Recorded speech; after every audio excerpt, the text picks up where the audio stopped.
176 વિધવા બહેનો, જી હા તમે બરાબર સાંભળ્યું, 176 વિધવા બહેનો, કારણ દારૂની એક પોટલી. આજે હું તાપી જિલ્લાના ડોલવણ તાલુકાના કાકડવા ગામે આવ્યો છું, જ્યાંના સરપંચ શ્રી ધર્મેશભાઈ ચૌધરીએ 26મી જાન્યુઆરીના રોજ જાહેર મંચ પરથી એલાન કર્યું છે કે આ દારૂના દૂષણને હું મારા ગામમાંથી કાઢીને ફેંકી દઈશ.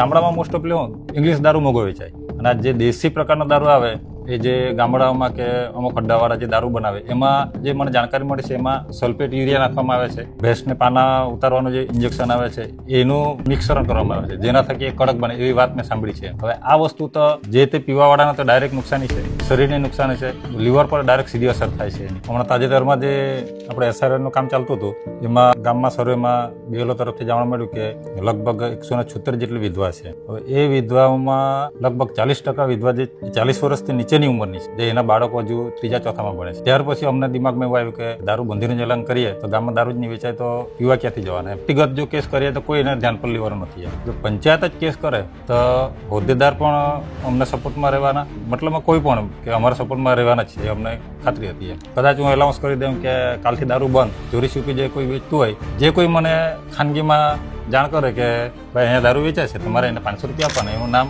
આપણે ગુપ્ત રાખવાનું હોય. દારૂ વેચે એ લોકોને માટે તો સંદેશ એ જ છે, આજથી જે વેચતા પકડાય એને મારે કોઈ પણ હિસાબે હું જાતે પોતે મારા એકલા નામેથી પણ કેસ કરીને મારે એને દારૂ બંધ કરાવવો છે. તમામ ગુજરાતના સરપંચોને કહેવા હું માગું છું કે તમે પણ ગામમાં દારૂ બંધી કરો, જેના થકી આપણા ગામની મા બહેનો જે વિધવા થાય છે એ આંકડો બંધ થાય, એ લોકોના કુટુંબમાં સુખાકારી આવે. મિત્રો, વાતો તો બહુ થાય છે પણ સિસ્ટમ સામે લડીને ફરિયાદી બનવાની હિંમત બહુ ઓછા સરપંચોમાં હોય છે.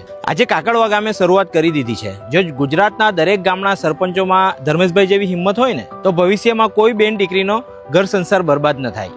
આ વિડીયોને તમે એટલો શેર કરજો ને કે ગુજરાતના દરેક ગામના સરપંચ સુધી આ વાત પહોંચે. જય હિન્દ.